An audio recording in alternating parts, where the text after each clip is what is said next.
quel froid! Eh bien, les animaux ne doivent pas avoir chaud non plus. Mais c'est vrai ça!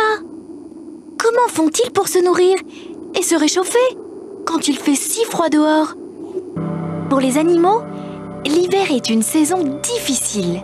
Alors, tout comme nous, ils se protègent et s'équipent. Chez les mammifères, rien ne vaut une bonne fourrure qui s'épaissit. Et chez les oiseaux, un bon matelas de plumes avec un petit duvet supplémentaire.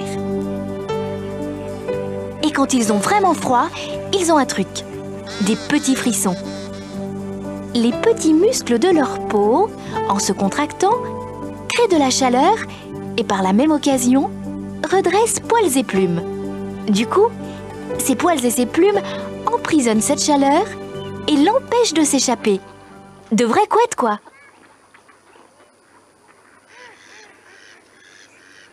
Oh, dites donc, vous n'avez pas l'air d'avoir très chaud, vous. Mais tu sais, un bon manteau et quelques frissons, ça ne suffit pas. Parce que quand on est mammifère ou oiseau, si on ne mange pas, on finit quand même par avoir froid. Le problème, c'est que pour arriver à avoir chaud jour et nuit, il faut pouvoir manger régulièrement. Et l'hiver, la nourriture se fait plutôt rare.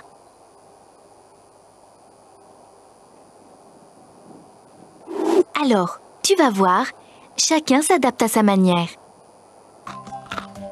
Et puis, il y en a d'autres qui ont passé tellement de temps l'été et l'automne à se gaver de nourriture qu'ils ont accumulé sous leur peau de bonnes réserves de graisse.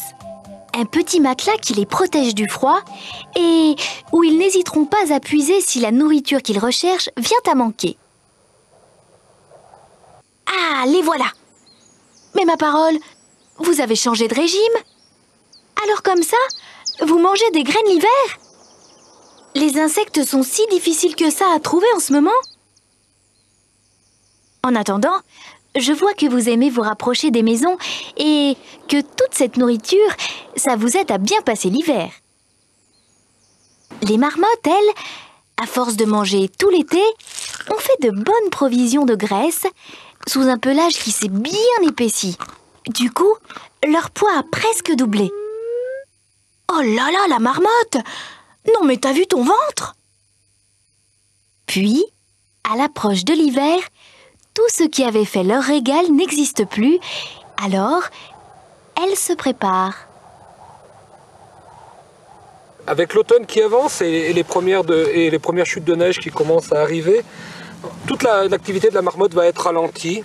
Elles se nourrissent plus guère, elles ont déjà constitué leur réserve de graisse et maintenant elles attendent paresseusement devant leur terrier que l'hiver arrive finalement. Dès que la neige sera là, de façon plus conséquente, la marmotte entre dans son terrier, elle va emboucher l'entrée avec un bouchon d'herbe sèche mêlée à de la terre et elle va aller jusqu'au fond du terrier, le plus profond possible pour se protéger du froid. Et elle va se réfugier dans une pièce, dans une espèce de chambre qu'elle a aménagée spécialement pour son hibernation. Et là, tout un mécanisme se met en place. Toutes ses fonctions vitales sont ralenties considérablement. Elle respire beaucoup plus lentement. Son cœur bat beaucoup plus lentement. C'est-à-dire qu'en été, il bat à peu près au rythme de 160 battements à la minute. Et en hiver, en hibernation, ce battement va être amené à 30 à 40 coups par minute. Et le plus spectaculaire, c'est que même sa température, la température de la marmotte qui est proche de la nôtre en été, donc 36-37 degrés, va s'abaisser jusqu'à la température du sol. Et la température en terre, en hiver, ce sera d'environ 3-4 degrés.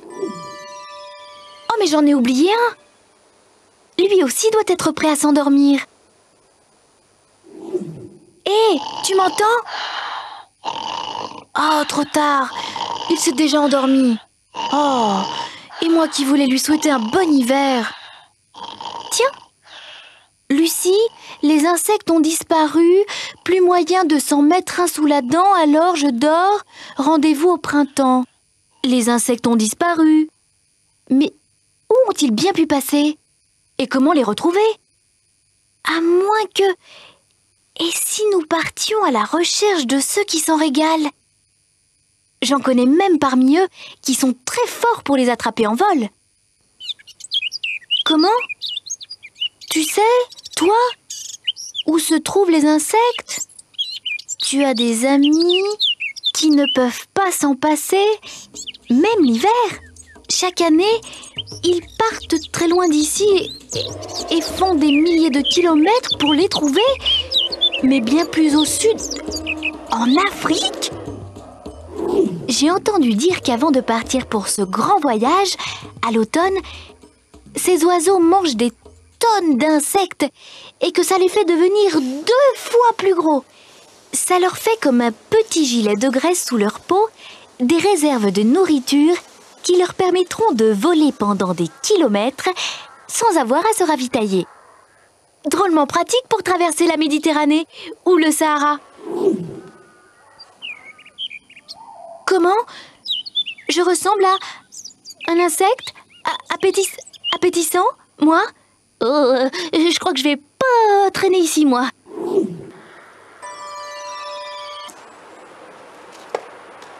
Ça alors? Mais eux, à quoi ils jouent? Un certain nombre d'insectes passent l'hiver à l'état de larves, notamment sous les écorces, quand ce sont des insectes mangeurs de bois, qu'on appelle des xylophages. Alors on va soulever cette écorce, peut-être qu'on va trouver quelque chose. Effectivement, voilà une larve. Cette larve creuse une loge dans l'écorce, et c'est à l'intérieur de cette loge qu'elle va se transformer en adulte.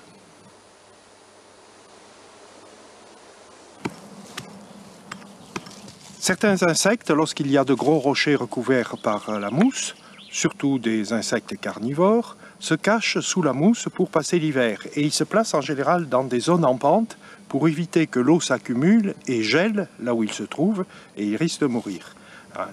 On soulève la mousse et il se peut qu'on trouve un insecte. Et effectivement, on trouve un carabe dans sa logette. On a beau essayer de le faire bouger, il est tellement froid qu'il réagit très peu.